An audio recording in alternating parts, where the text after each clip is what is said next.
Welcome to the Beantown podcast. Late night, getting comfortable, live from the beautiful city of Rockford, Illinois.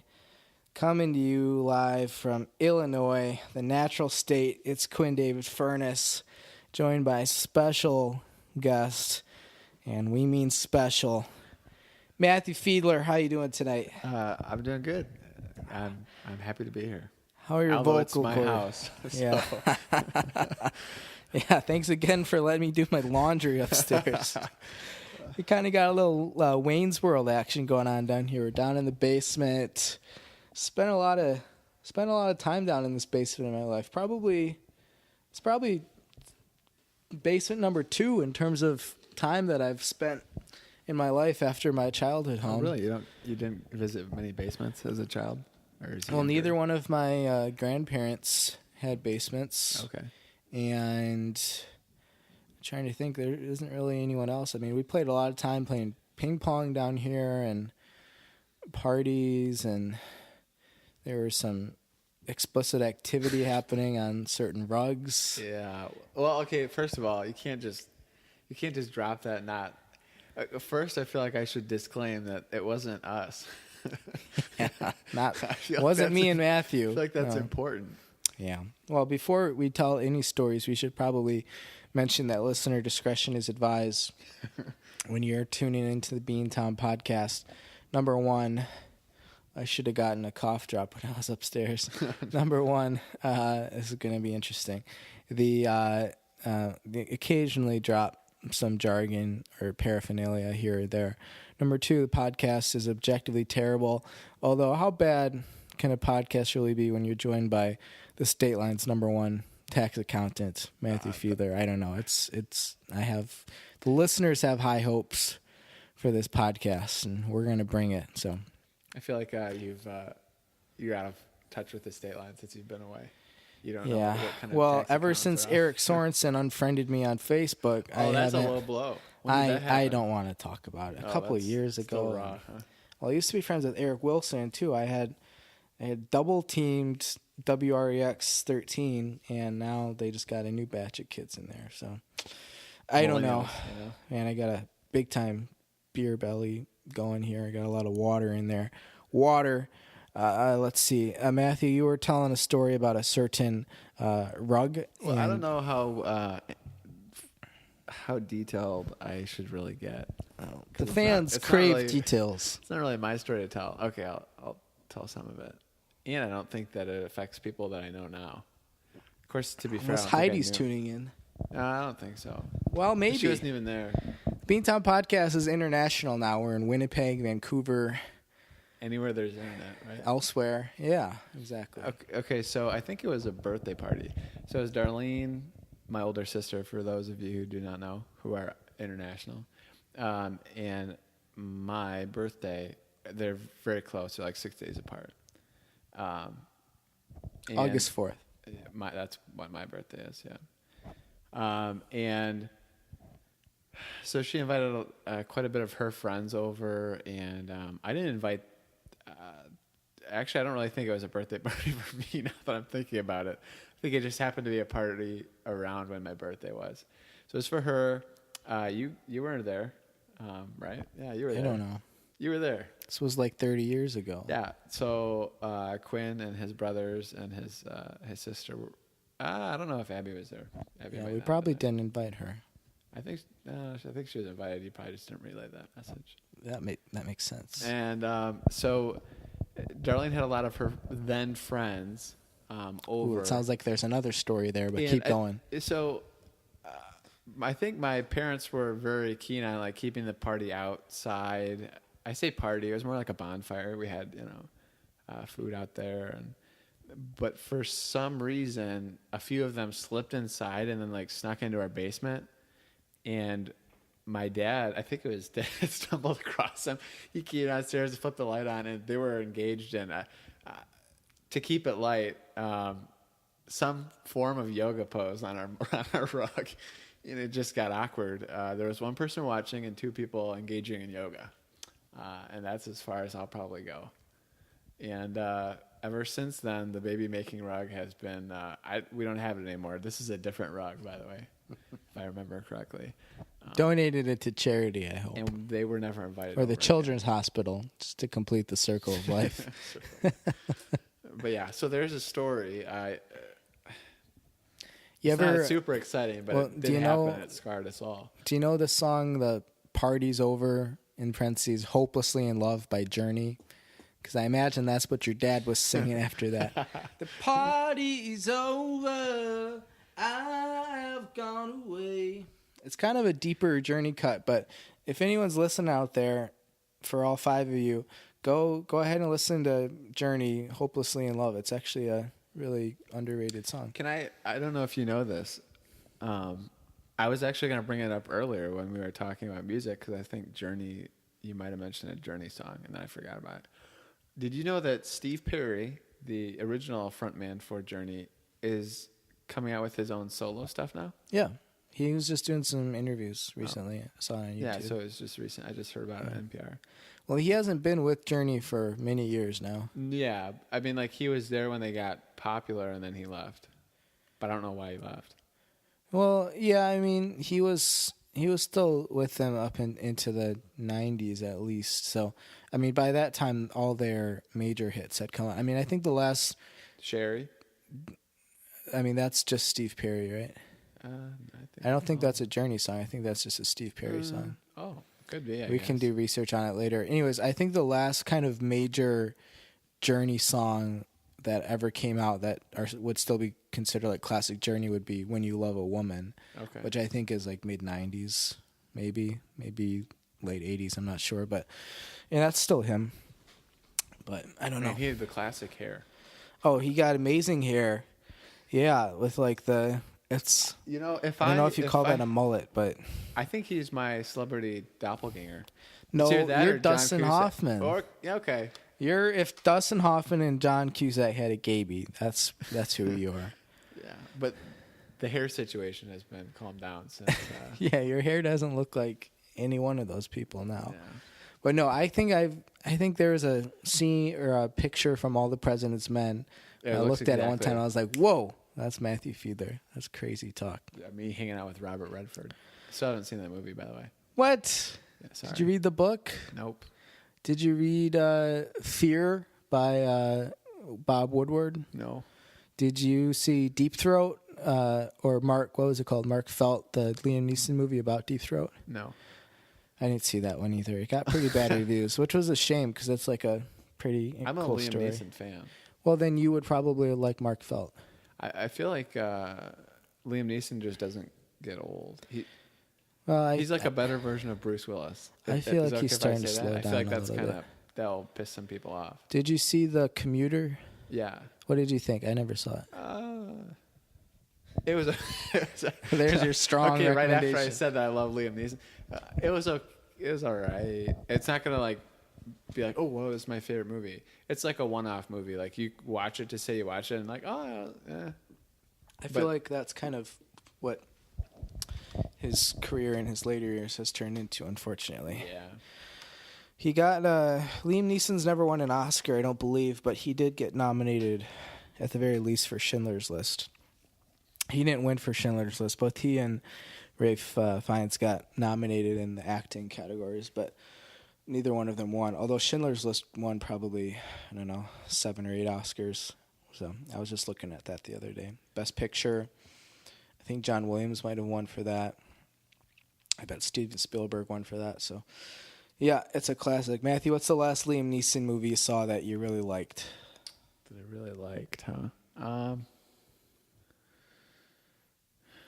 You know what? The last Liam Neeson movie I probably saw was A Commuter. Yeah, but you didn't really like it. I didn't really like it. What about... There's Unknown is a decent movie. I mean, like... So I think the plot line is he gets, amnesia. Yeah. Or, what's it called when it's not, it comes back? It's just, for temporary amnesia.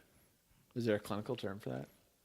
I don't know. Okay, but so he gets amnesia, and then he's, trying to put his life back together, and there's some kind of... Are you thinking of Memento with Guy Pearce? No, although that is a good movie.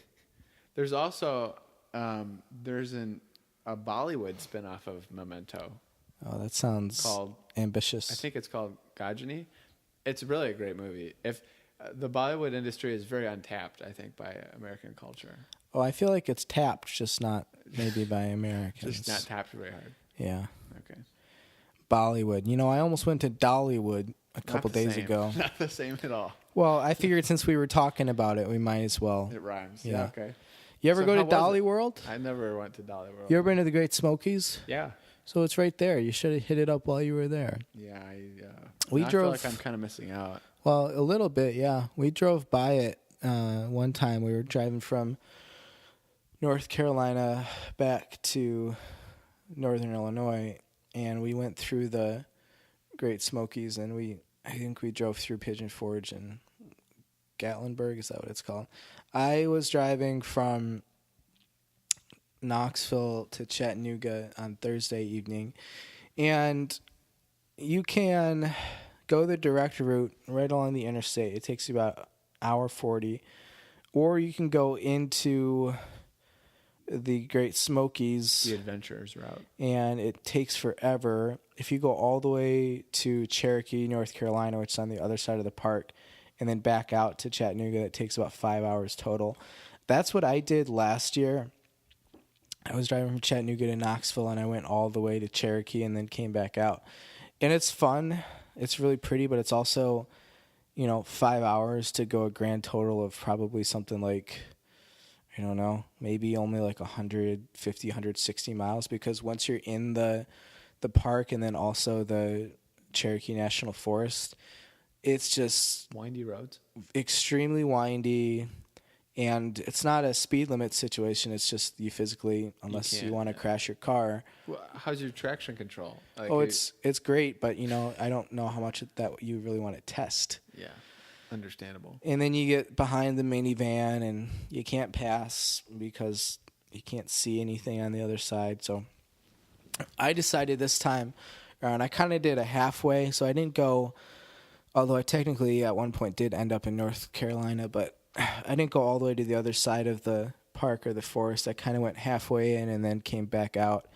And then I did a really cool thing. You can see it on my Facebook page if any of you are friends on my personal page. I'll try to upload that to the podcast page as well. But I was standing in, so I drove out to where, pretty close to where you can stand in 3 states at once: North Carolina, Tennessee, and Georgia. What's your stance look like when you do that? What's my stance? Okay, so if you're going to stand in 2 states, it's like 1 foot in each state. Well, I put 1 foot in all 3 states, right on the corner, That's hard to do. Well, with GPS and modern technology, it only took me a couple minutes. So you stood in all 3 states with 1 foot. It's like I was playing Pokemon Go, and I just went where the money was. Was I exactly on all 3 states? Probably not. Because Okay, so you just went off on modern technology, and now you're backtracking? Jeez. I'm triggered. Just getting hammered at every port here.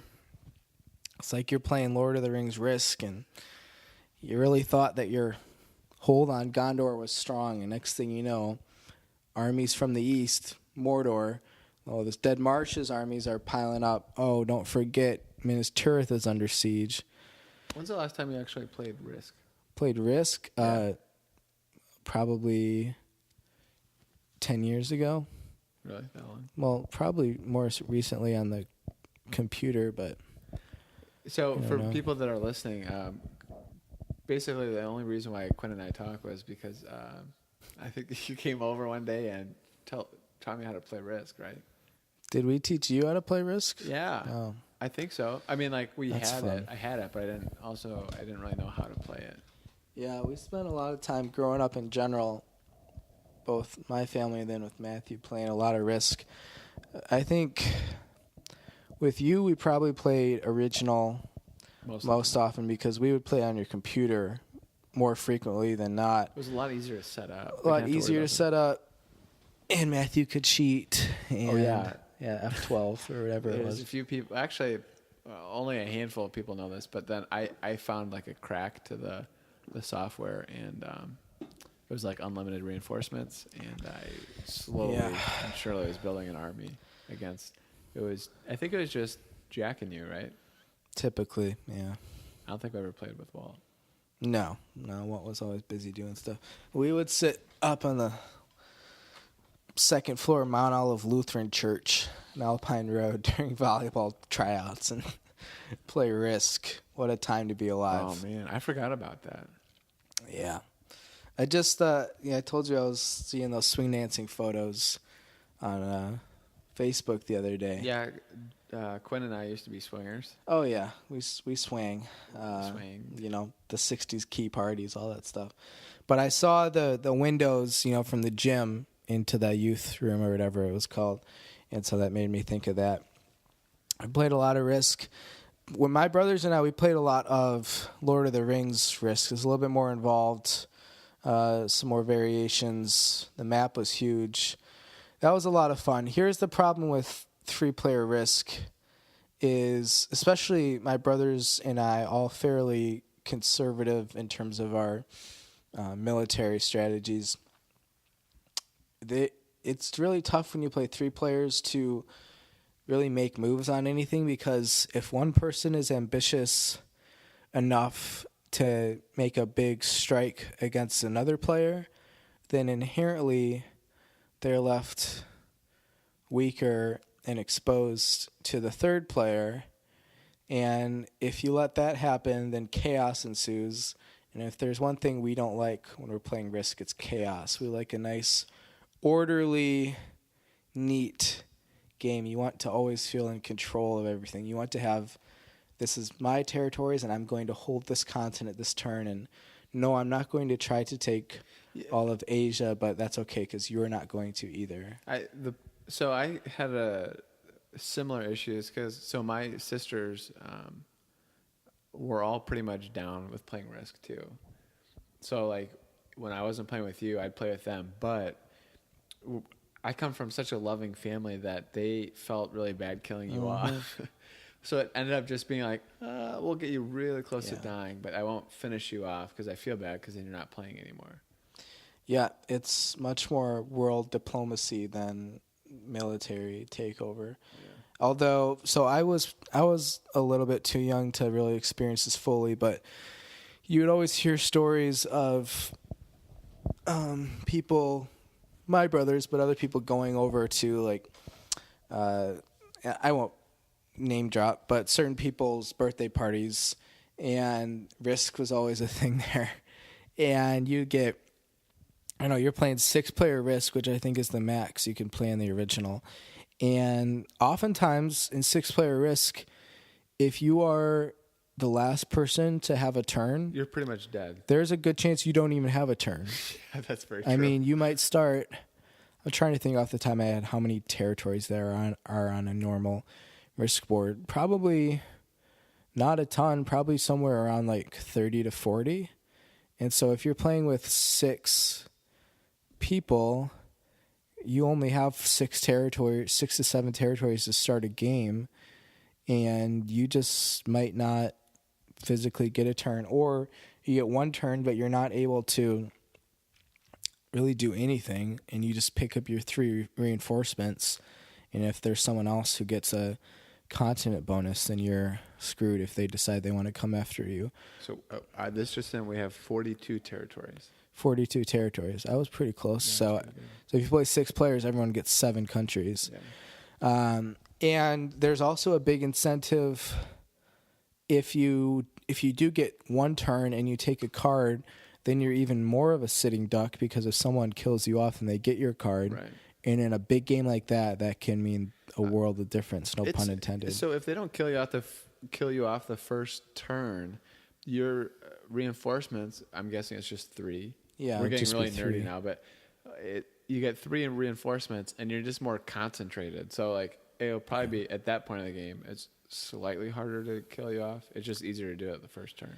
Yeah, it really just depends if you're in someone's way, if you're just super spread out and you only have like one guy in each. Then oftentimes you might even be a player who devotes your entire turn with your reinforcements just to killing off someone else, because you know you're going to get their card back, plus all the territories you take over in exchange. So, yeah, super level nerd time now discussing Risk. What's the most advanced board game you've ever played? Like most rules, most pieces, most...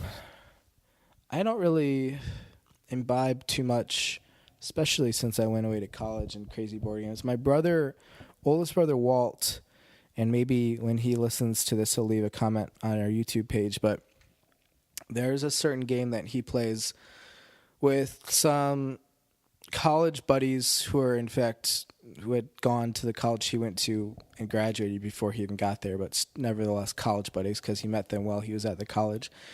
I'm trying to remember what it's called. It's something... Virgin Queen, I think, is what it's called. It's a suggestive title. But according to him, and I've never seen a game take place, but these games take hours. They do it overnight, and they play once a year, I believe. My brother Walt, who is a good strategist and good at board games, but can't hold a candle in terms of just the in-depth strategy of this board game specifically to some of the people he plays with, from what I've heard. And he's still managed to win the last 2 games, last 2 years, which is impressive. Congrats. But I believe it's called Virgin Queen. I've never seen it myself. The most complicated game I've ever played, I don't know, have you ever played Dominion? I've heard of it. Yeah. Well, not a board game, but a card game. That at its base is a very simple game with very simple rules, but there are a lot of different cards that you throw into the mix that can change things. So it's a very easy game to understand, and if you have sort of easy cards, then games are quick. But if you throw in really complex cards, that's when, if we ever let Walt, my oldest brother, set up a game of Dominion, he just kicks our ass because he uses all the tricky cards that he knows, and I only play, once or twice a year, so I don't have as much strategy there. So this Virgin Queen game, yeah. There's a tutorial on YouTube on how to do the first turn. And how long is it? Yeah, the tutorial is 2 hours long. Yep. And that's just for the first turn. Yeah, it's I'd be interested, and I'm sure you can go on YouTube and watch games and stuff. I'd be interested in seeing what it looks like and just why it takes so damn long. It looks like it's like a map of Europe. That would make sense if the title's Virgin Queen. Yeah. And it's $150. And then there's like shipping added onto that. Woof. Yeah, it seems like a pretty old school game. What an investment. Time. Yeah. Time investment. Monetary investment. Yeah, plus you might lose some friends in the process. Yeah, that's guaranteed. Yeah. Yeah. Played a lot of board games growing up. I'll still play a lot of board games and such when I visit with family. But otherwise, throughout the year, I don't typically do it because my friends don't really get interested in that stuff. And I've brought my Kala board to work, and no one wants to play. So that's too bad. I play that. I love marble. Yeah, my Kala is fun. I played some with my brother, one of them. I don't remember which one. Probably Jack. A couple weeks or months ago, and he kicked my butt. So, do you ever dabble in card games? Like Canasta? I mean, I don't know. I haven't played Canasta. What type of card games? Just any game, like Go Fish or Strip Poker. Yeah, poker, Go Fish, any of those. Strip Poker is next on the agenda for us. For us, I suck at that. How can you suck at Strip Poker? I really don't have much to show. So. Well, what's your favorite card game, Matthew? Speed is a good one. Speed is, I like doing Speed. Yeah. Okay. You double it up. You play Speed while doing Speed. Oh, that would be the life. But also recently, shout out to my girlfriend. She has been obsessed with a game called Monopoly Deal. That's a fun game. So it's a summarized version of playing Monopoly, but no board, and you have cards that represent the properties, and there's different action cards. That's pretty fun. Monopoly can really break friendships. Oh yeah. I've played one game of Monopoly in the last 5 years, and it was at a coworker's house. We had a snow day, and let's see. Do you still talk to that coworker? Yeah, because he's nice. But we played Monopoly, and I just got lucky with. They were all trading, but What's your strategy? the thing with Monopoly is, that I have to pee so bad. Yeah, I have to pause at some point. My strategy is just I'm really boring. Roll the dice, go around, collect money when it's time to collect, pay when it's time to pay, and see what happens. Really? So what I do is I roll, and then every time I land on a spot, I just buy it, just every single time. Well, that Just works always buy until you don't have money to buy it. But then you can trade because you have literally everything. Unless you're not landing on spots. Then that sucks. But more It's a often really than not, in-depth strategy here, Matthew. it's just, I mean, you have to adapt. You can't have like a, always win strategy. But there's more places to purchase than there are not places to purchase. At the beginning At of the game, beginning, yes. Yeah. Well, what I do oftentimes, or what I see when I'm playing with friends is, or coworkers, they really go crazy and they like to do trades. But in almost any trade imaginable in Monopoly, there's going to be a clear winner and a clear loser. And Unless so it's exactly the same monetary value. that's tough to find. It's just like I would never make a trade in which I knew I was going to be the clear loser. So I don't know. I don't typically go for those trades. Matthew, you wanna vamp for a little bit? You're leaving me to. Yeah. Well, 30 seconds and I'll be back. Okay. Wow, you're a quick peer. I'm not gonna wash my hands. Well, could you please just? I'll try. I'm okay with sitting here in silence for an extra few seconds. dead air. No dead air.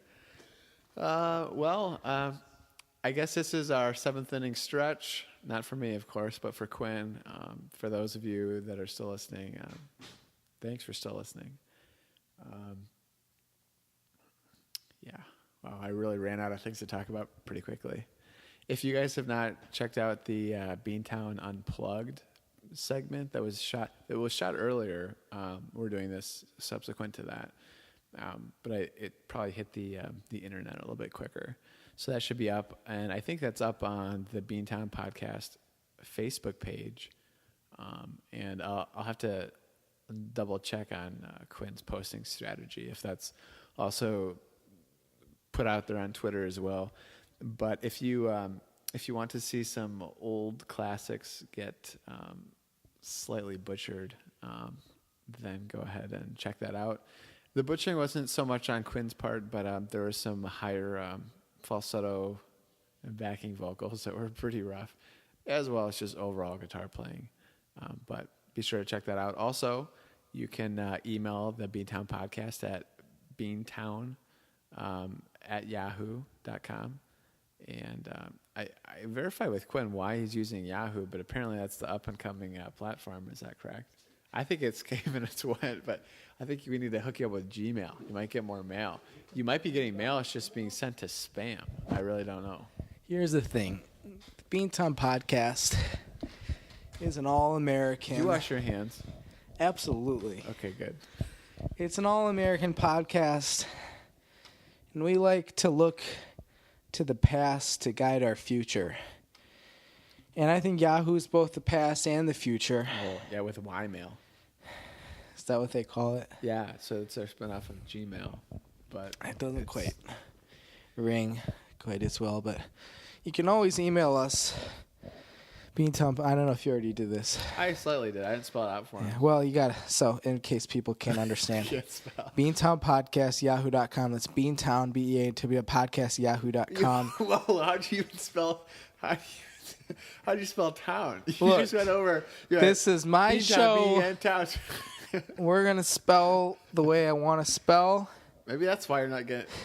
Did you check your email? Yeah, there's nothing in there. Okay, maybe that's why. I signed up for a lot maybe of like people aren't getting free the town cruises down. and stuff, and a trip to Las Vegas through that email though, and I'm getting a lot of spam. So it's Maybe not that's good. maybe that's worth then having a spammy email. You get all these great offers. Cruise for 2. That could be us. Well, I don't know, Matthew. How many throwaway emails do you have? None of them are throwaway. Unfortunately, there's another Matthew Fiedler out there who took it.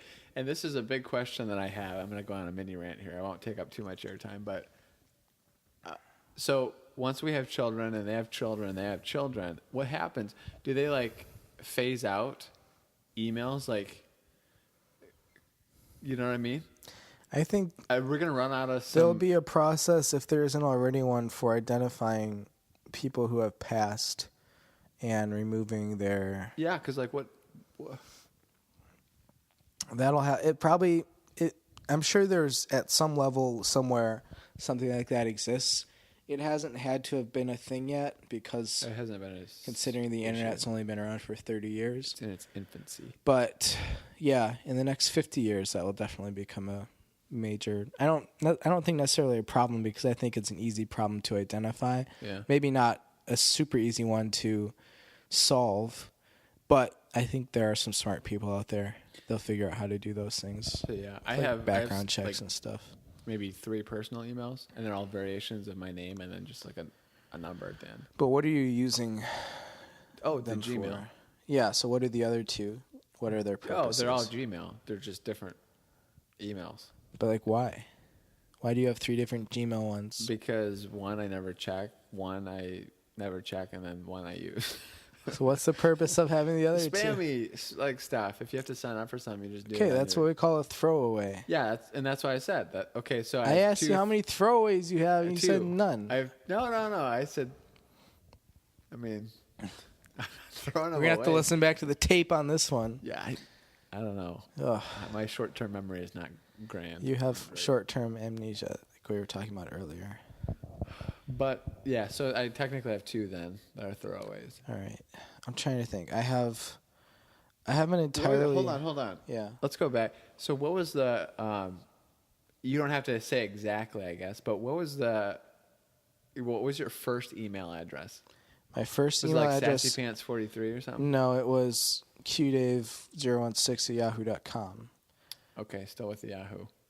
Yeah, well, this was back in 2005, and I don't think Gmail was invented in 2005, if it had been literally 1 or 2 years. The only competition with Yahoo was AOL, probably.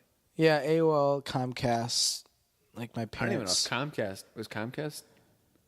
Yeah, my parents, when we were growing up, their primary email was always a Comcast one. Okay. Well, before that, it was Juno, Juno.net, which I don't know too much about.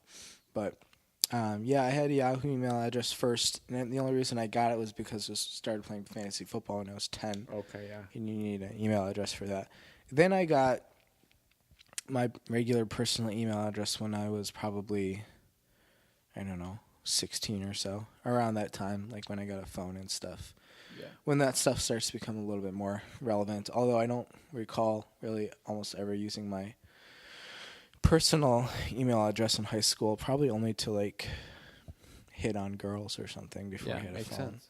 Yeah. Now, I know that with your line of work, you might not have the ability to share too much, but do you get like really strange email addresses that come through your inbox at work? Because I think you're subjected to a plethora of different email addresses. For me, it's all standardized, like where I work. Yeah, in terms of like what the actual handles are. Yeah. Well, I'm sure I do. I don't look at those though. I don't look at because I don't know how this stuff works, but my Exchange will identify like the names, the actual name. And so I'm not actually looking at.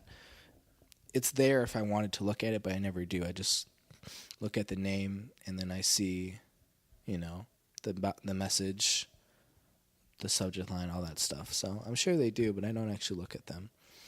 Yeah. Meanwhile, to the listeners at home or in your car, wherever you are, you're really missing out because you're missing out on Quinn's long flowing locks that are just like 2 stories above his head. He's got a nice little Kramer, the Cosmo poof Kramer action look going here. Is astounding. I noticed that in the mirror. It's getting out of control. When you have those days when it goes from you feel perfect in the morning to by the very end of the day, you just feel like absolute you crap. Spend it all. Is that now? That's how we're doing right now. Ooh, oh.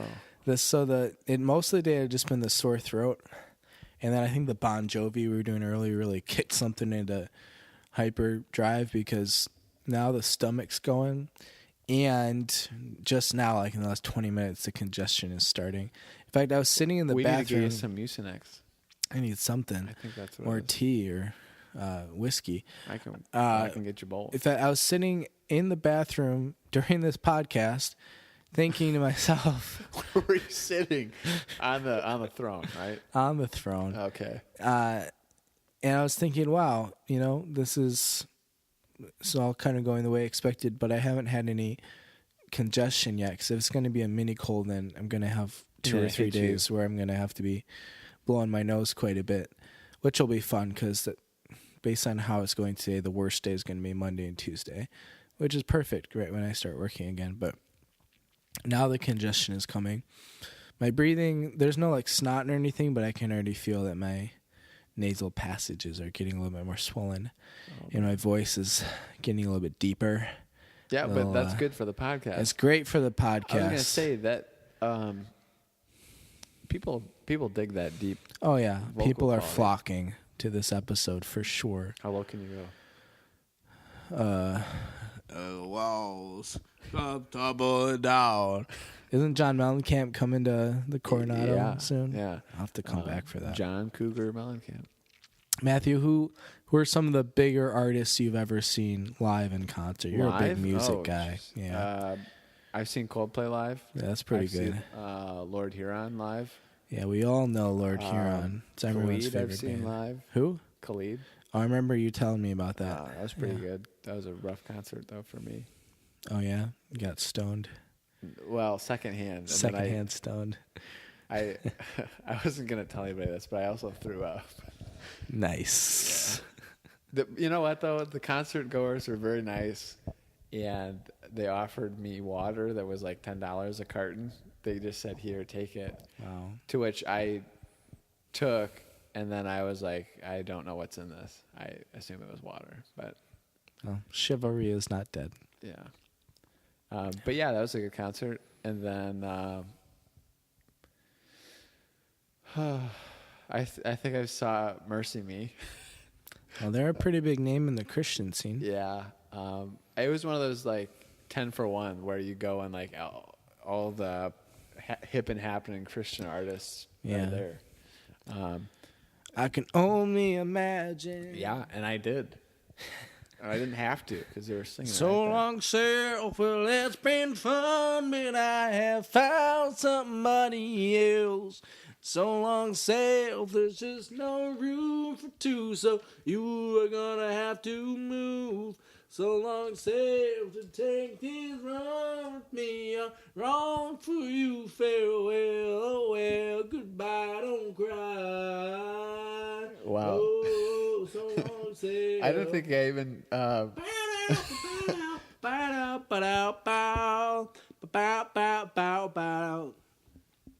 Your recollection of the lyrics are pretty great. I didn't. You know, even, there's their single from like 2 years ago called "Shake." You know that song? I don't think so. You better shake. Oh, that's.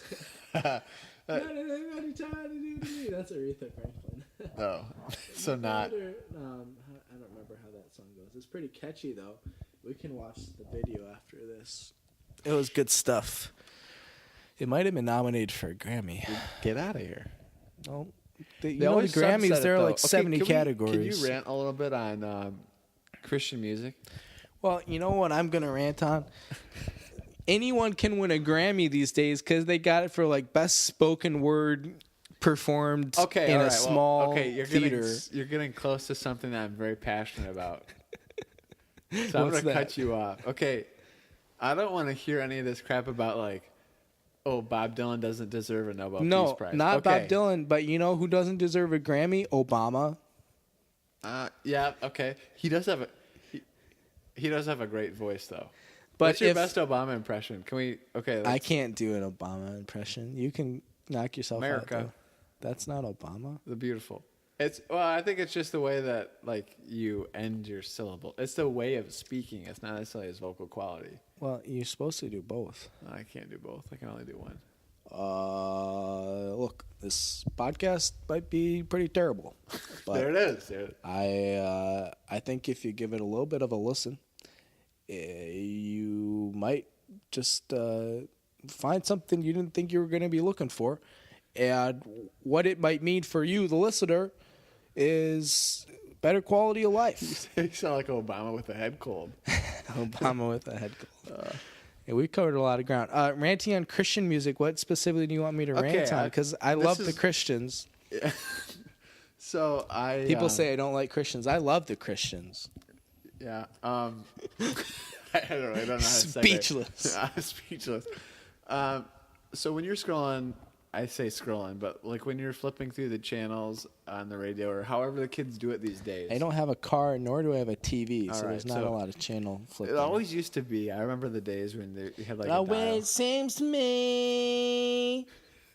I remember the days where you would actually there's a dial. There's something that you would do to change the channels on your radio, right? Yeah. And you knew the split second you hit a Christian station because all Christian music, at least the ones that are aired on the radio, sound exactly the same. They're the basic chords. I'm not saying that like pop music of today is any like major stretch of like complicated music structure or great chord usage, but like you could just tell it was Christian music. And it's like it kind of got boring. You know what I mean? Well, here's the thing. Contemporary Christian music is not terribly creative.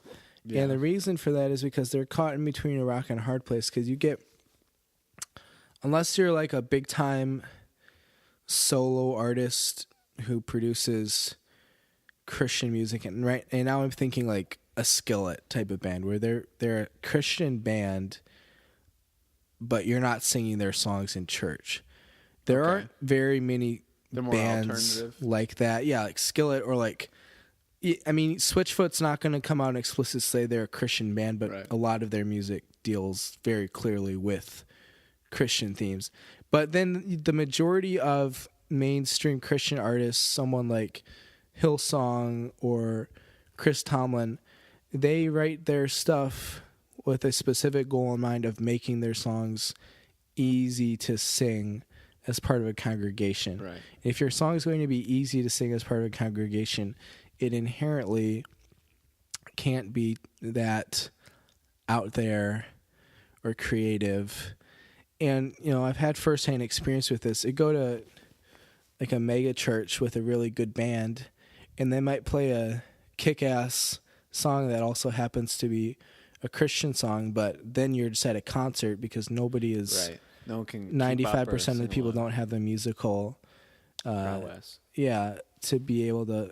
follow along with that stuff. Exactly. Yeah. So that's kind of why that is the way it is. But you're right. When you flip a channel or a radio station to a Christian music, there are certain qualities. It's very positive and uplifting. Yeah, I hate that. Yeah. I hate the upliftingness. Oftentimes multiple people singing together all on one note. It's a very... that's what I was trying to do earlier. It's a very common church thing. Harmonizing. Yeah, and lots of pretty basic instrumentation. Not typically anything too crazy. Although, you know what? And when I'm around people and they see that I'm listening to this, they assume that I'm doing some sort of like anti-Christian research. It's not. I listen to a lot of Gaither Vocal Band. I don't know if you're familiar with them. Heard. Southern Gospel. They're like the premier like. Okay. Not all their stuff is Southern Gospel, but like Baptist.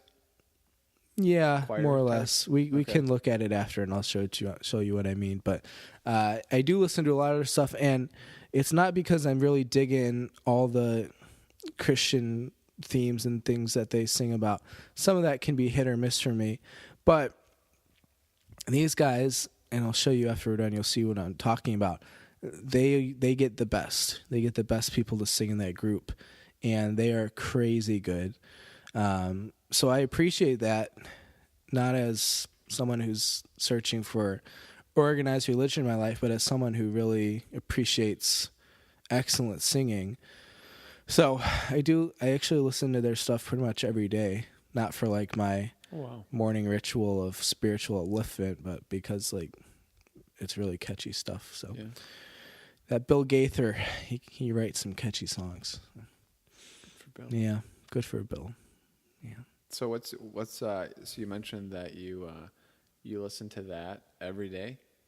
Well, just because I'm totally a creature of habit, I go on my YouTube, and half of it is new recommendations, and half of it is stuff you listen to a billion times. So why not listen to it one more time?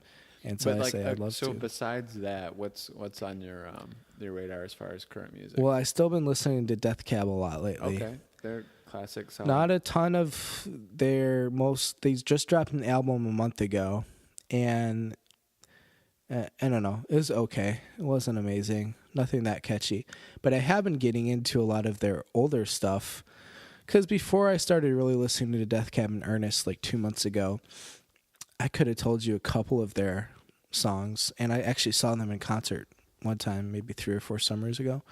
But I've really appreciated getting into their older stuff. And a lot of people, when I tell them, oh yeah, I've been listening to a lot of Death Cab lately, they kind of laugh, not in like a mocking way at me, but just like, oh, Death Cab, are you feeling like really emo? And I don't know. I think anyone should go listen to either Transatlanticism or Plans. And Ben Gibbard, who's been their front man the whole time, is one of the best songwriters, in my opinion, my limited scope. Was it the Postal Service? Yep. He is, not only is his voice awesome, and he's a great musician, but a really good songwriter as well. I was just, in fact, this morning in my hotel room as I was getting dressed, from Transatlanticism, they have a song called They Look Like Giants. Okay. And it's not one of their super well-known songs, but it's a good song. But I was watching a live version, and it was just from someone's like phone in the audience. So I had low expectations for quality. The sound quality actually sounded really good, but it's like a 10-minute version of this 3-minute song. And in the middle of it, they wheel out a second drum set on stage, and Ben Gibbard and the drummer like play at the same time. It's awesome. Whoa. I'm gonna make a list quickly of a couple of videos we can look at after we finish up, but it was awesome. And like I didn't know literally until this morning that Ben Gibbard could play drums like that. But if anyone does want a quick taste, just go find Death Cab's Tiny Desk concert on NPR. Oh, they do great concerts. Yeah. Stripped down, that's how it's supposed to be. Exactly. Have you ever seen is it T-Pain? He does a ton. He does great. Oh, fun. Man. Yeah. What a great singer. I almost prefer it without all the auto-tune. Like, he's a very... and that's kind of what I appreciate. Like, there's so many popular artists now that, like, they can't sing. You know what I mean? And it's so refreshing when you find someone that's, like, they're pretty good, and then you, like, see them live and they're better. You know? Agreed, yeah. Without all the... I've really kind of fallen back into more acoustic stuff or acoustic covers from the original artists of their songs. It just feels a lot more like authentic, less processed. Yeah. Agreed. Depends on my mood, but I feel what you're saying for sure. There's one other thing that I want to do quickly, and it'll be quick because it's not a very in-depth story, but I was talking to Matthew right before we started recording that I was driving up here from southern Indiana this morning. My voice is really starting to go. We'll make this quick. It was the July 21st episode, and on that episode I told a story of a date that I had just gone on. Oh, yeah. But I didn't actually tell the story. I basically just teased it and said when the timer's right that I'd tell it. I'm glad I picked that episode to re-listen to this morning because otherwise, obviously, I would have forgotten because it's been... Ding, ding, ladies and gentlemen, the time is now right. The price is right, yeah. The price is right. Quinn, Furness, come on down. You've got a story for us. So this was a pretty random, I don't know if it was Tinder, whatever app platform I was on at the time. We went on one date to a Mexican restaurant down by Is our that kind of apartment. a gamble? Oh, it's a big gamble. Mexicans always a gamble, especially on first date. I say go big or go home. Oh boy. And I went big at the Mexican restaurant, and then we went back to her home. So, So you did both. yeah, you had your cake. that's how you know you're having a good time. So, we have dinner, and the chemistry is like okay. It's not like, oh my god, I need to be out of here, or else I would have gotten out of there. It also wasn't like, oh, this is happening super well. How bad's the chemistry? Like you ask a question and she responds. So this wasn't a string of first dates. I went out with a couple different girls who just talked so much. Okay. But there's a difference between talking so much and that being okay, or talking so much and sharing every single minute detail in a story. And if it's like we've been married and you're doing that, like okay, whatever. But you're telling me about all these people and all these places and all these things that I've never heard of. And you're being very specific to tell me first names and just stuff that like you're not ready for that. Rather than say and then my friend did this, you say, and Andre did this, and I couldn't believe Rachel and I were like, and I don't know who Rachel or Andre are. And I felt like I don't even know. I was gonna say they sound like nice people, but really I didn't gather much from that. And I don't even. That's more like a second date type thing. Yeah, and I've known you for like 10 minutes, so. Yeah. This is a whole new world. Anyways, so the date was going okay, and we were by her apartment. So I figure at the very least I'm gonna walk her back, and then I'll walk home. Normal stuff, because I was literally going that way anyways. Yeah. So we start walking back. We're still having conversation, and on the street we run into two girls who I didn't know. Turns out she had just moved in with them. So the three of them were living together, but she was a stranger to them. So they knew each other, the two girls. She was the odd one out. But yeah. But she was, she clearly already had good chemistry with them. So she starts talking to them, and we're just like standing on there on the sidewalk. So wait, were you introduced? Or? No. Oh, no. So I wasn't introduced, which was so you just look little like a bit lurker. of a red flag. Yes, I'm just like standing there by her while she's talking. So then she's like, oh yeah, are you guys going back to the house? And they were, and we were too. So we all walked back. I still haven't been introduced to these people, these roommates. Wait, so she's name dropping like Andre and what's her name, Raquel? Sure. But she doesn't even. You don't pick up the names of the people that are right in front of you. We got no introductions. No introductions. Okay, that's rough. Okay. So we approach her house, and at this point, I really don't know what's going on because one, I haven't been introduced. Two, I don't really want to like go in there because like I was very satisfied with what had happened, and I think it was a work night. So, and I 2-mile walk home. Understandably, it'd be time to get home. Mexican, yeah. And so, no words. She and the roommates just start walking up the stairs into the apartment. So I'm like, oh, well, I guess I'm coming in. And so we all go in there, and I just sit down on the couch right in the landing. And she said, okay, I'm going to go upstairs and get changed. I think she had come from work or something. And so I'm sitting down in the living room, and now it's just me and the two roommates. And so I introduce myself because it's like, oh, and hi, I'm this guy who's been walking next to you for the past 15 minutes. Did they literally have no idea who you were up until this point? No. They didn't even know that you just were on a date with their roommate? No, they knew I was there, and that's about it. Oh, man. And so we start having conversation. It turns out they're like way better at conversation than she was. And they're also more attractive. Let's just leave it at that. Wow, okay, alert. That was just dropped. Yeah. So we ended up, I was just sitting in their living room, and we were having good conversation, and then the original girl comes down, and she joins in, and everything's fine.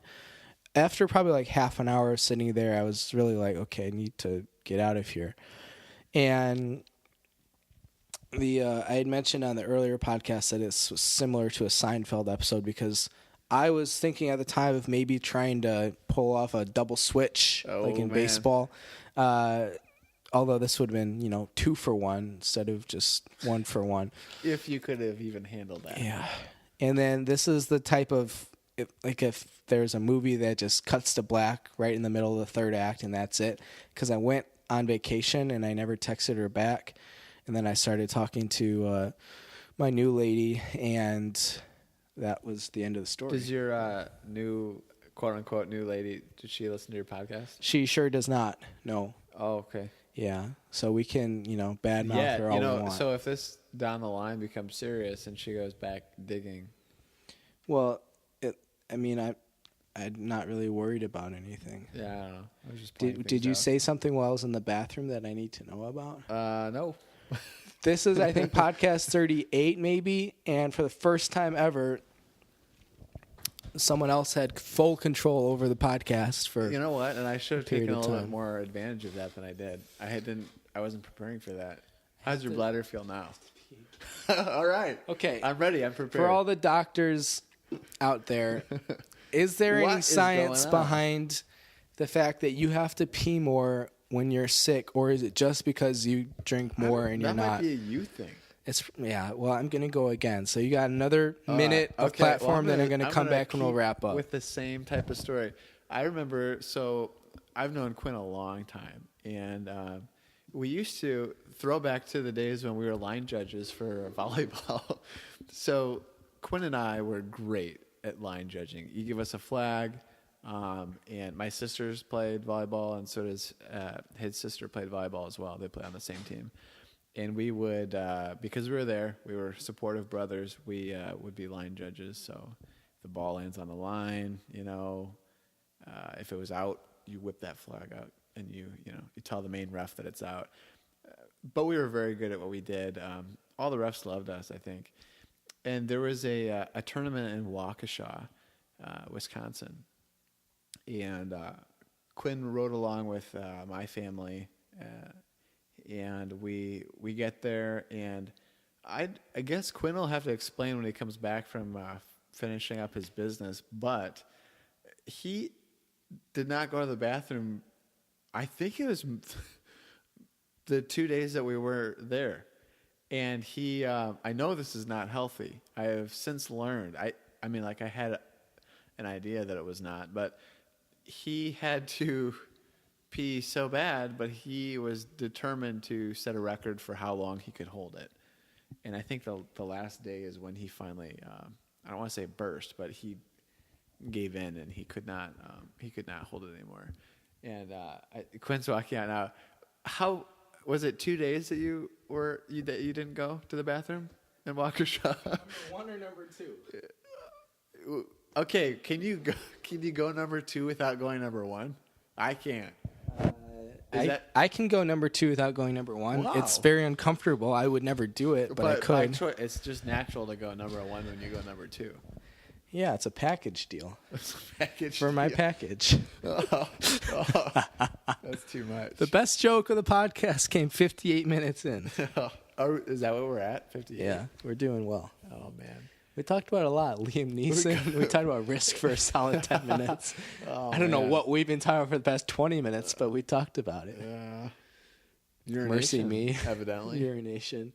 What were you talking about while I was in Waukesha? Our line judging. We didn't even touch on our line judging career that we retired from. Well, there's two areas of Quinn's life that he really hasn't aired much on the podcast, and that is we're pretty good at line judging for volleyball. We're fantastic at line judging. And then also two-man volleyball. Yeah, we dominated the grad party circuit. And I can recall plenty of grad parties and Lake Somerset days where we cleaned up. Yeah, and we started to become pretty infamous in our circle of private homeschooled Christian conservative friends. I think the only game that we almost lost. That was a close one. I think we lost it, and we said give us 10 more points, and Well, what happened was, how did that work? We played. Remember how hot it was outside this day? Oh man, this was at Lake Somerset. No, this was a different thing. So it was so hot there, though. It was hot there. We still won that game, no problem. There was a game right here in your backyard. Oh yeah. It was crazy hot, but we ended up using that to our advantage, where it was you and me versus presumably your three sisters. Yeah, it might have been your sister as well. I don't remember. Maybe. I'm not sure. But we played the first game. Is that how they're organized I think in so. volleyball? Set or match. First set. Yes. Are there no games in volleyball? Is that just a I tennis think thing? it's a set, and then the whole thing's So, 3 sets set is a and match. match. That sounds right. So, I think we played the first set and lost, which was an uncommon thing for us. And so we said best out of 3. And they took it. So at that point, it's out of Yeah. our hands. They decided their Yeah. fate. And then did we end up, was it just 3 or did we end up stretching it to 5? I think we won 2, and they might have complained, so we did 5. Does that sound right? 5 seems like a lot. But Yeah, I don't remember. But we lost the first game, which was uncommon, and we said, hey, let's do an extra one. And they could have said no, and then our reputation would have been ruined. But they decided to take us up on our offer, and we came back and probably got some heat exhaustion, but Probably worth it anyways. But I can recall at least one time at Lake Somerset where it was way too hot and just spending the next half hour by the water cooler. Oh man! But then you end up having chips and cookies and stuff, and the hydration just isn't enough. And then you have to pee every 15 minutes like I have. Well, I don't think that was a problem back then. I think it's you've turned a corner. Maybe it's your age. It's just when I become sick. Maybe and you I have know a large prostate. it could be. I don't know. I'd have to check myself for that more than I do once a day already. Okay, wow. You would, or I don't know. Maybe it's just because I instinctively know to really load up on fluids when I get sick, but I really do feel like I pee a lot more when I get a cold than when I am just being normal. Yeah, you've spending the day with you today. You've drank more water today than I have probably all of 2018. Yeah, I and normally don't that's drink only water. because of a sore throat. I mean, because it helps I'm not a healthy person. quite a bit. But I mean, even before today, on an average day, like I almost have almost no water because I drink multiple coffees throughout the workday, and That's water. It's just filtered. yeah, I suppose Through God's gorgeous beans. God's beans. Yeah. God's beans. Yeah. And then for dinner, I might have some water, but I'm usually having a beer or something too. So, yeah, I don't know. It's been an interesting day. Always a frustrating day when you finally know you're getting sick. I've been doing really well on this road trip so far, and hopefully it's a little short thing and it's done by the middle of this next week. I don't know. They tend to stick around for an entire week, though, which would not be clutch because I have to do a conference at the tail end of this week. So where'd you pick up your sickness? Do you deal with like sick children? I mean, I say that sounds worse than I meant it. I spend a lot of Like time in the kids that children's are- hospital. Yeah. Have a cold. I said Well, sick children. A But couple things. Number one, I tend to get on average probably 3 colds a year, and that's just the norm for me. okay. And so this would be in line with, because I don't typically get one in the summer, but I'll always get one in the winter for sure. And typically one in the spring that just kind of randomly pops up, sometimes associated with allergies. And then not always, but sometimes one in the fall too. And this is just my fall one, I guess. The other thing, though, is I do spend my days going from high school to high school and shaking hands and stuff. And I'm way worse at touching my face than I should be. Just like natural stuff. I don't think it's necessarily nerves or anxiety related. It's just kind of how I function. But so that, I'm not doing myself any favors with the amount of 18-year-olds and 17-year-olds hands I shake, and then inevitably that stuff happens. So Can I ask about our upcoming generation? What's the 18-year-olds? What are they called? What's the next generation? Gen Y? I don't know. That's a good question. So how are the handshakes? Are they pretty loose?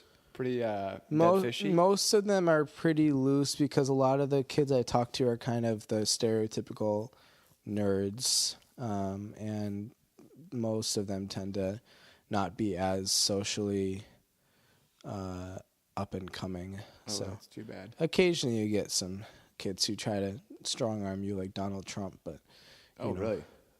Yeah, the chainsaw motion, I'm all about the hacksaw. lumberjack. Yeah, the Yeah, saw back and exactly. forth. My handshake in general isn't amazing though either, and this is my least favorite thing when I have a bad handshake with someone, but it's because the grip is bad, and I never know whose fault that is. It's like you don't get all of the meaty part in the hand. It's like, does that mean I have a bad handshake, or do we just like not? Sometimes you don't well know if together? you like went too far. Like you just grab kind of more fingers than actual hand. Exactly. Yeah. And that's not whose fault is that? Like Yeah, I don't feel like that means I have a bad handshake. 'Cause I know my handshake. My handshake is fine, but sometimes you don't. You don't get a good grip, and then it's like this is just a weird handshake. But I don't think that means that I have a bad handshake. Yeah, So I've been very conscious. I've done the. This is kind of viewed as being too much, not assault too much, but like where you shake the hand and then your other hand just kind of like taps the elbow, or like the mid part the of reach the in, arm. yeah. Is that too much? I always thought that was like just kind of a nice. Sometimes, like if you're negotiating a nuclear peace treaty or something, you can put your other hand on top of the handshake. That's a good move. Okay. Maybe you could try that. That seems next very time. sincere. Well, you seem like a sincere guy. Well, I try to be, but touching their arm is probably a little too forward. A little too I never aggressive. touch the arm. I never even think to do that. I probably wouldn't do it, not to be sexist, but I probably wouldn't do it if it was a woman. Well, just because it's like Obama's Title IX and stuff. I don't blame you. Yeah.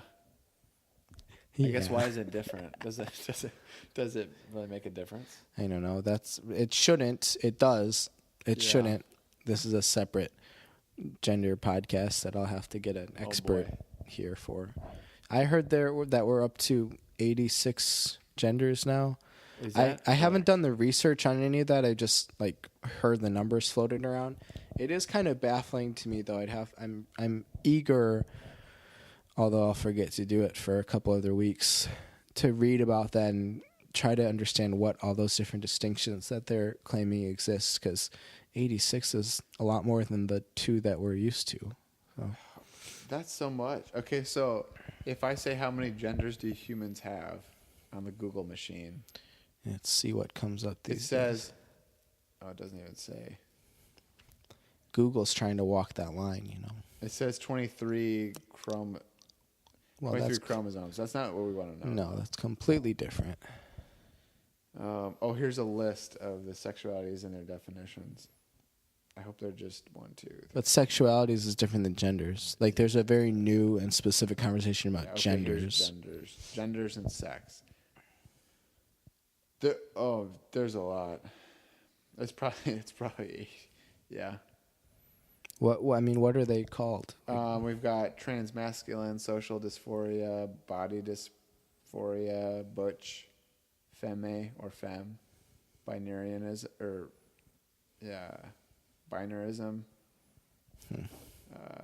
trans man, trans woman, intersex, transitioning, gender presentation, gender role. This just looks like it's a dictionary. Yeah, I'm gonna have to read more about this gender, later. Someone who has a weak gender identification. I think it's hard because what you end up getting to is it's so easy to look at everything in life in terms of like a scale. Like I personally, when you look at like mental illness, I look at that on a scale. Like I feel like I probably suffer from variations of like, Yeah, I was gonna say. I feel like everybody does. It's not, no one's like the perfect human. You know what I mean? Yeah. Not saying that if you have a mental illness, you're less than, perfect. But we're all just kind of somewhere here, There's not necessarily something all the way on one side and all the way on the other. It's just kind of where you are. You're right. But I don't know. That's gosh, this could get into really deep water pretty quickly. So I'm just shying around the outside, but yeah, around the outside. But yeah. Got anything else you wanna? Closing statements. Yeah, just like Model UN. Oh boy.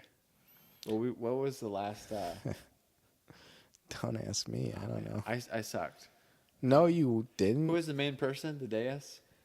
That's like the list. That's like all the people. All the people? There's, I don't know if it was like secretary or something. Secretary General or something. I look at Model UN and I think it was a great experience. But also the kids around me were there basically not for Model UN. Like, you remember all the kids, they would go, like, when we had breaks, they would just head up to their hotel rooms with, like, oh, hey, Canada, you want to come to my hotel room? Oh, and other people always got candy grams, but I never got I never got candy gram. Yeah. I was busting my ass just trying to preserve world peace. And well, we were kind they of would never let me talk. We were kind of in a weird position between the kids who were just there to be there and, like, having a good time, and then the other kids who were, like, really into it and really good at it. Right. And we were kind of in between where we were doing our best, but we weren't necessarily very good at it. We were grinders. We very much kind of respected the game and respected the rules, and in order to be really good at it, you have to go a little cavalier, a little rogue. Yeah. And you have to go to private school, evidently. Yeah. And be friends with everybody. I mean, else we went to going. Private school, just not the same though. type of, a little too private. Ultra private. But, like, I feel like it was like us, and then there was like a private school where there was like half the people and they all knew each other. So they would team up with each other and lend polar bears and lions. Yeah, you're right. There would be, there's a lot of that going on. in community, there would be multiple, or there would be a school that would have multiple countries, and that's a big advantage for just like building alliances. And especially when you have like two countries that should not be forming an alliance over it's the beauty of Model UN. You know, in the real world, well, that's the other history thing. It doesn't work out. We spent a lot of time in preparation and stuff, and this was just my mom's philosophy on it was, actually like reading and doing research on countries and actual real world things, which is the way it partially should be done, but also, no one else was doing that stuff. Right. But so what it meant was we would go to these conferences and, complain about something going the way it is because that's not the way it's supposed to be. Well, at the end of the day, Model UN, like many things in high school, is a game. And unless you play the game right, not necessarily right, but the best way, aggressively, then you're not going to necessarily succeed by a certain metric in which you might receive an award. Yeah. Although, with all that being said, Jack won multiple awards, so he at least had it figured out. So, yeah, he knew what he was doing more than any of us. And he did Model UN in college for a couple of years. Yeah, so that's true. He was better at that stuff than any of us, but fun nonetheless. Yeah. Teaming up with Barbados and Canada when you're Rwanda and stuff, that's a classic partnership. So there's some history there between someone that we went to Model UN with in Canada. Oh, really? Yeah. Oh. Should I say his name? First initial, maybe. It's so obvious. Is it the last one? Yeah. I don't know. You'll have to tell me the story after. I know who we're talking about now, but I don't know the relationship. He just had a huge crush on him. You're right. Now Canada. I remember that. I mean, that's a deep pull. I wouldn't have ever remembered that if you hadn't said that. It's too bad. I don't think that ever panned out. But I don't think he's listening right now, so I'm not that worried about it. Yeah, but he saw this girl, and she was from Canada. Oh, Canada. We used to wake him up every morning by blasting "Oh Canada." Yeah. Oh man! Can't believe you remember that. There's so many more stories that could come with this. Your hand being between two pillows. Is that a Model UN story though, or is that just planes, trains, and automobiles? Well, it was. It was a reference, but we had to share a bed because we were in the same room. Nice. And I think we made Andy Thompson sleep on the floor. Shout out Andy Thompson. What a poor guy. And then wait, no, too bad. No, Quinn and I shared a bed, and then it was I think it was Zach and Andy. And Andy said, "I'll sleep on the floor," because he didn't want to share with Zach or something. Quinn and I were masculine enough to be like, just stay on your side. We had also, a nice we pillow. like knew each other well. Yeah, we had a nice pillow barrier. Yeah. I don't remember really anything from that very first one at U of I. Most of my memories are attached to the Palmer house. Yeah, that's accurate. I know you were only there for one of those. I had 3 of them. Yeah, I was only there for one. The other one was just kind of a weird historical. What committee were you even in? I was doing like the Ottoman Empire. Okay. Reenacting that. Yeah. And we were. Turkey. There was, because there was. I don't know what the name of the conference was, but it was like the actual historical meeting. It was like because it happened in Berlin in like the 1870s, and they split up Africa. Yeah. So you had that one, and I was League of Nations like 1929 or something. They did a weird like throwback type thing, which I kind of didn't like because none of it went as Yeah. Nobody played. In my room, I don't know what yours looked like, but mine was just like a regular. Oh, it was terrible. Like 30-seat college classroom. And you know what? That was probably.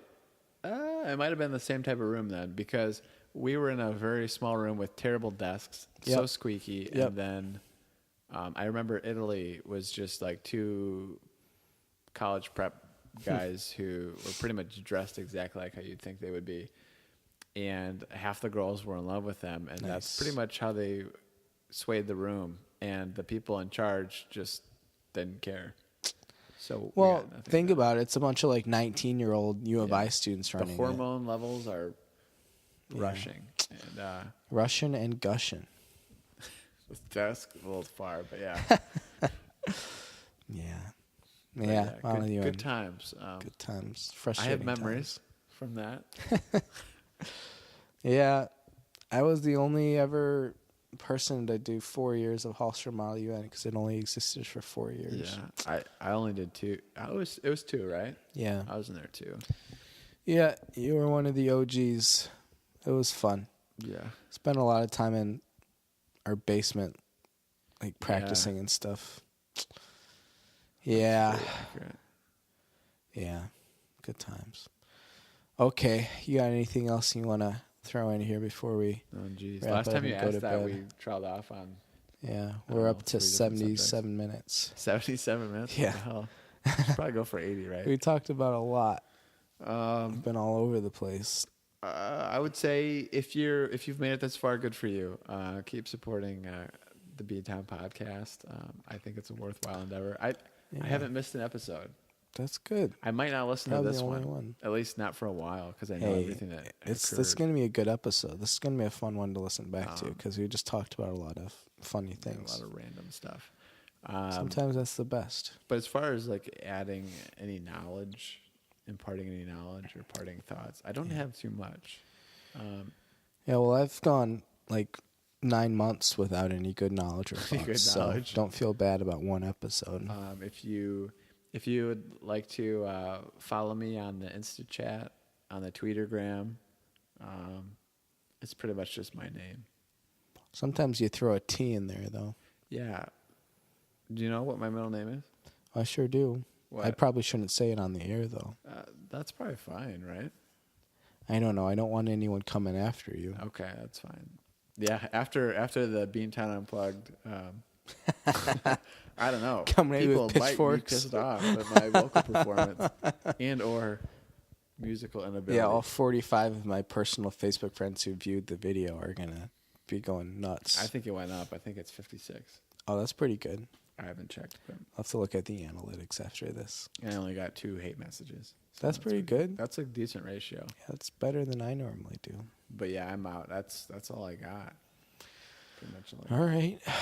Well, thanks again to Matthew for coming on the podcast. Anytime. Doing a concert on the fly with us and letting me stake out in his basement and let me do my laundry here. You don't have to sleep down here, by the way. Well, I'm so comfortable now. It doesn't really matter because I'm just going to crash very soon anyways. Although, here's the thing. Should I fold my laundry before I fall asleep? Is it does it have the ability to be wrinkled? Oh yeah. Then probably yeah. Yeah, so I'm gonna have to pick myself up off. I'll help you fold. Not your underwear though. That's your own, or your socks. That's too far. That's like all it is. Then why are you worried about it being wrinkled? Because I want my undies to look good. I mean, like I guess I don't know. No, I got a couple pairs of khakis and some polos in there. I will go fold it. You can't see this now because we only live streamed the concert, but we were both more or less lying down on separate couches here. That's how much energy we have left. Yeah, just looking up at the sky. I mean, we're already Ceiling. into the next day. It's past midnight. So Is it really? yeah, I'm not wearing my glasses, but Yeah, 12:15. Yeah. I am wiped.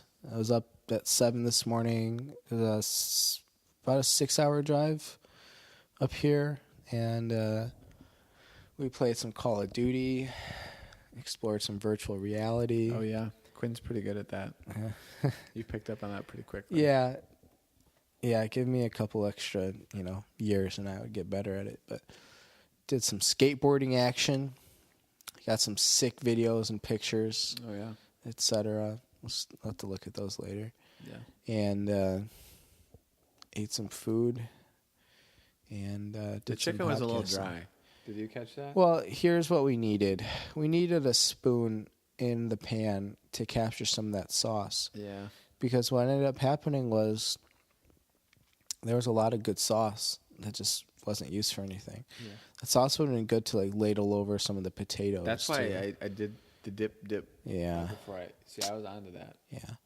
So everything would have been fine if we would have been able to ladle some of that premium sauce onto something, but it's okay. It was still good. Chicken meat can be tricky. That's true. It tasted really good on the outside. It was a little dry on the inside. It wasn't egregious though. This is egregious. Yeah. The office quotes never stop around here. They really don't. That and Gilmore Girls, apparently. No, don't get me started on Gilmore Girls. I can't. Oh, geez. Final 4 words. I won't spoil it Final for 4. you, but new life. Okay, let's end this so I can go fold my laundry and so I can go to bed. They desperately need, because guess what? Got another 3 to 4 hour drive tomorrow. That's just my life What's now. what's the podcast schedule for next week? Next week will be unique. We'll be podcasting from an entirely brand new state. The plan is Sioux Falls, South Dakota. Oh, yeah? Yeah. What for? I don't know. I think I was driving through. Just living life. Yeah, just living life. I, too, have driven through Sioux Falls, although I know nothing about the city. So we'll see. That's the schedule, or that's the plan right now. It'll be in between. Hashtag unique some week. Traveling. Yeah, unique week. Absolutely. Thanks again, everyone, for listening. You can find us on Twitter at White Buns. Already went through the email. It's White Buns with a Z, by the way. White Buns with a Z. Yeah. This episode is streaming on SoundCloud, YouTube, iTunes, Google Play, Stitcher, anywhere you listen to your podcasts, except for the places where it's not. You can find it there. This has been Quinn David Furness, along with special guest star Matthew Fiedler, presenting the Beantown podcast, the People's Podcast, one of Baltimore City's top 500 podcasts. You won't believe this, but I got to pee again, and so with that, my God. I see. And here's the thing: that was the water that I had at the start. So it's not just a matter of drinking more. It can't be that way. I don't know. Do you retain water? I don't know. I don't know. I don't know anything about this stuff. The last science class I ever took in my life was AP Physics, my senior year of high school. Man. And we didn't talk about water retention in AP Physics. F equals MA. Or if, excuse me, you mix the letters around anagram style, it's FAM. Bam. FAM. So, wham, bam, thank you, fam. Thank you for listening to the podcast. And we'll come to you live next week from Sioux Falls. All right. Have a good one, everyone.